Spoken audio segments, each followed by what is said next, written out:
Hi, welcome to the round 17 review. After the Blues get the job done, 14 goals, 14.98 to 6 goals, 9.45. Beat down of the Fremantle Dockers up in Perth at Optus Stadium in front of about 50,000 people. Had a sleep on it, filming this the morning after. It feels good. Yeah, it feels good. There's that sense of relief continues to grow. We've been through the ringer this season. We have gone to the depths of our belief. We've gone to the depths of our disappointment, our emotions, our frustration, our anger. And the last 3 matches over the course of the last 4 weeks, obviously including the bye, have just given us some breathing room. And yeah, I'm stoked with that performance. I really am. It was a good one. Going into the game, I knew we were capable of winning. I tipped us to win, although that doesn't mean much because I always tip us to win. I knew we were capable. I was confident that we were going to get the job done. I'm in a bit of a state of shock because I did not expect us to do it in the manner in which we did. And, I guess we did make it look easy, but the application from them, first class. We saw it against Hawthorn. We saw it against the Gold Coast Suns. Questions were asked around, the merit of the wins. Freo going into the game, I'm not sure if they're a litmus test or whatever, but they are a good side. They're not a great side, but they're a good side. They were a serious finals contender last year. They've had a disappointing year this year, not dissimilar to us. I think the difference is they've won some pretty good games this year, some convincing wins against solid opponents. So they've had their ups and downs. So have we. They've got a young up-and-coming star-studded midfield that's going to dominate the competition for years to come. And we just played like the bigger brother. And yeah, it was a selfless performance. It was a team performance. It was a spirited performance. And it feels good. It feels good. I'm not getting too carried away. I'm pumped, obviously. There's still a long way to go. But all of a sudden, it's fascinating what 3 wins in a row can do for a shift in narrative. Because all of a sudden, the questions start going from, who are we trading out? Who's leaving? Who are we sacking? And the conversations move to, okay, we're back in the hunt. So, yeah, I'm very excited to be bringing you this video. Very excited to be bringing you just the week that is going to be of the content machine. Start of the game, I noticed straight away the pressure was up. And one thing that's been the case for the last few games, even the wins, is that first 10 minutes is that arm wrestle. Not many scores for either side. I thought we had dominated field position in a way that we probably haven't all year. The ball was played for the majority of that first quarter in our forward half. And so there's a real shift there in the narrative, in our ability to lock it in our forward half and play from there rather than play from our back half. So a lift in the intensity, a lift in the pressure. We just looked sharp. Started to see the handball game again. So we established that game pretty early. The running, the overlap, the use of the ball, it was better. And the only issue with the first 10, 15 minutes, I thought, was that we just didn't punish them on the scoreboard. Fortunately, we were able to do that. Broke through, kicked a few in a row. And, the only goals I remember Freo kicking were off turnover. So I didn't feel like Freo were hurting us through general play.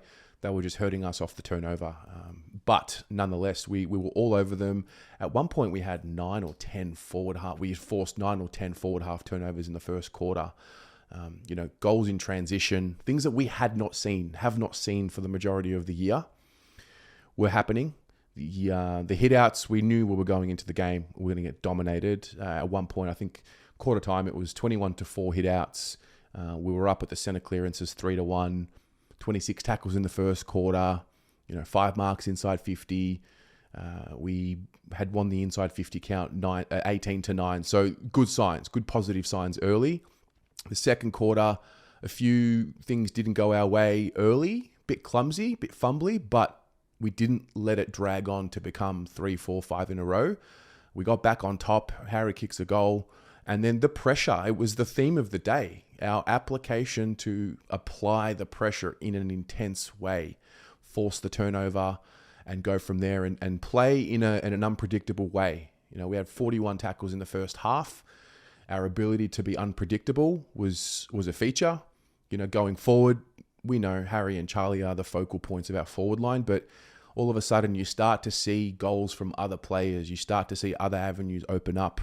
You start to see guys with the ball in space. You know, you've got Cunningham and Martin and, you know, Owies and Fogarty sort of at the drop of the ball. We seem to be in the right positions at the right time.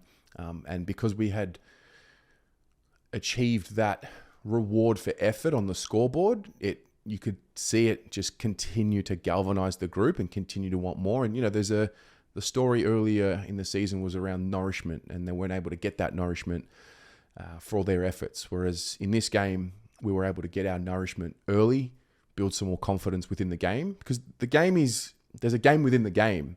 So we were able to get our confidence pretty well in that first half.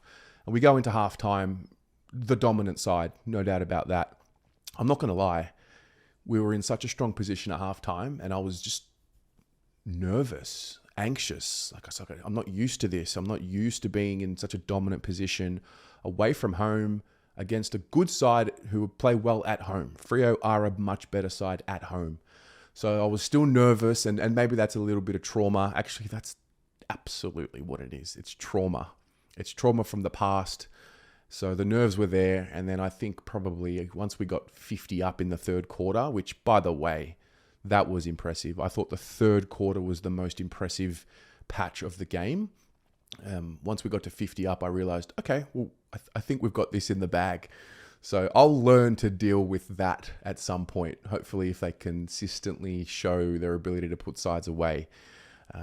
McGovern kicks a goal in the third. I thought the significant moment of the game was, and it's just a little moment, but it's not a little moment. It's a big moment.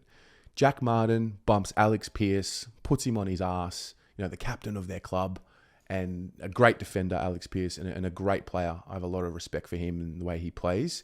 I just thought that moment said a lot, because it was an exclamation point on the dominance that we had already put on the scoreboard. And just to see us, like I said, bully, take it to them, be the enforcer, be the aggressor, be proactive, I thought was a really important moment. And, you know, the hope for Jack and for everyone is just that they stay fit and they stay healthy. The damn wall, I thought, was broken when when Sauce quick hands to Owies goal in the goal square. And I thought, okay, deep breath, we can relax. The boys, they've done it. And so that was the story. Shout out to Matt Kennedy. I thought he was playing a brilliant game. One of his better games for the year prior to getting hurt. At the time of filming this, I'm not sure exactly the extent of that knee injury. I'm hoping for the best. I'm hoping it's one that will have him returning in the season. Didn't look good. He was with the group after the game smiling, so hopefully there's a little something in that. But, you know, we lose Kennedy. Hewitt comes on, a like for like.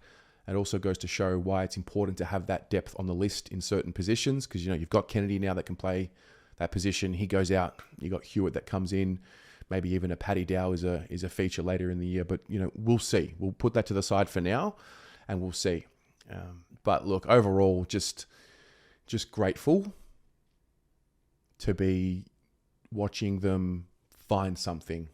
Now, what does it mean? Let's just let it play out. I don't know what it's going to mean. The hope is that it's the turning point. The hope is that it's the group finding their groove, finding their confidence. The other part about the game was our ability to control it.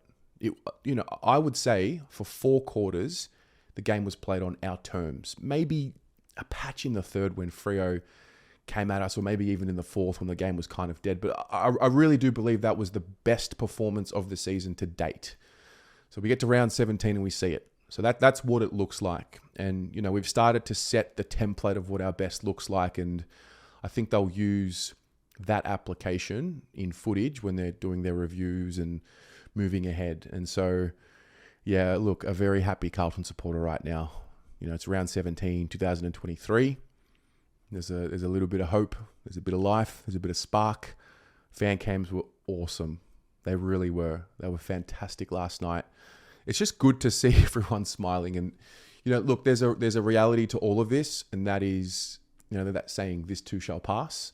You know, when it's going awfully wrong, it doesn't stay that way forever, even though it feels like it has for us that have watched us disappoint for many, many years of our lives. But, you know, this group, I think everyone knew and knows what they're capable of. And that is where the frustration came from and comes from, because we know that they're capable.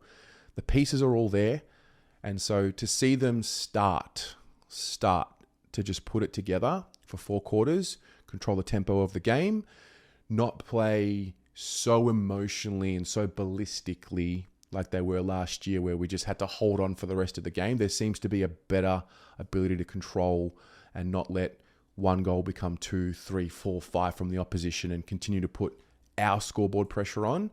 And one thing about what we did to Fremantle yesterday is something I don't remember us doing to a team in a very long time. And that is, I thought we broke them mentally and spiritually.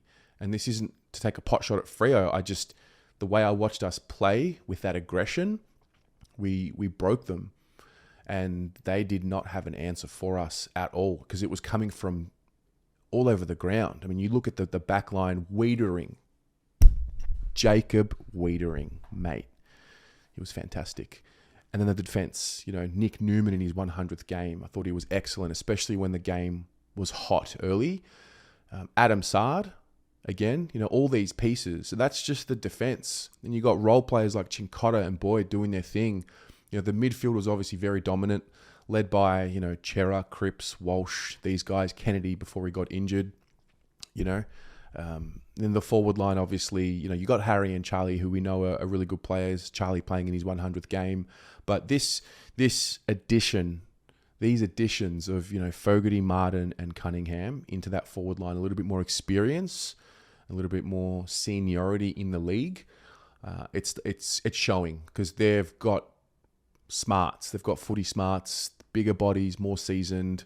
And yeah, it was coming from all angles. And if it wasn't one player hurting them, it was another one. So what a relief to be talking like this and feeling good about the way we played consecutively. They've done it a couple of times now. Mate, now we go and we have a serious test back in Melbourne, Marvel Stadium, Port Adelaide, a dominant Port Adelaide, a great team in Port Adelaide who have won 13 in a row. They've won 9 in a row at Marvel. They are flying. And so it is the perfect test of the form. You know, you put 3 solid weeks together and you play the game on your terms for 3 weeks. Well, you earn the game on your terms for 3 weeks. That's what I think we've done. We haven't been handed it. We've taken it. And we come up against a rampaging Port Adelaide this Saturday. I am so excited for it. I'm so excited to live in the moment. And the message hasn't changed. Whether it's finals or not, we're looking towards the future. We are just continuing to move forward. And we're either going to find out who's here for the ride or not. And that's what it is. And so, let's see. Let's see what happens. What about you? How did you experience round 17, 2023? Let me know in the comments below. Also, let me know your player of the game. I found it really tough. I went with Chera again because he just continues to build on this form. He's tough. He tackles. He hits the scoreboard. He's great. But there are so many players that you give player of the game to. I went with Chera, and then I wanted to give some love to Wiedering for doing a bit. So that's where I went for it. But let me know your thoughts on the game. Document your little piece of history for round 17, 2023 in the comments below. I can't wait to read all of them. Every single one of them. I read every single comment. I don't reply to all of them, but I read every single comment. So I look forward to that conversation. Have a good one, guys. Have a great week. Big one coming up, round 18 against Port. I can't wait. See you there. Go Blues.